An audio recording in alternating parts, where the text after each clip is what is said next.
Istutko tai seisot pitkään? Juuri sinä voit hyötyä tukisukkien käytöstä, iästä ja sukupuolesta riippumatta. Kun istut tai seisot, jalkojen verenkierto hidastuu. Paine verisuonissa kasvaa ja verisuonten seinämät venyvät.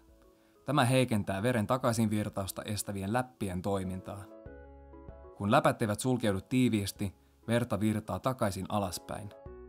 Jalat väsyvät ja turpoavat ja jalkoihin voi ilmestyä suonikohjuja. Veri voi myös hyytyä ja muodostaa plakkia verisuonten seinämiin. Näin syntyy laskimotukos eli tromboosi.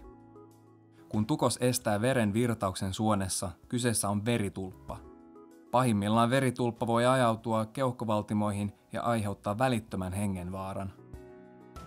Tukisukat pienentävät riskiä merkittävästi. Tukisukat puristavat kudosta ulkopuolelta ja edesauttavat näin läppien toimintaa.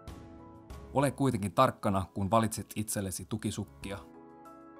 Tukisukkia on saatavana eri puristus- eli kompressiluokissa, eri käyttötarpeisiin.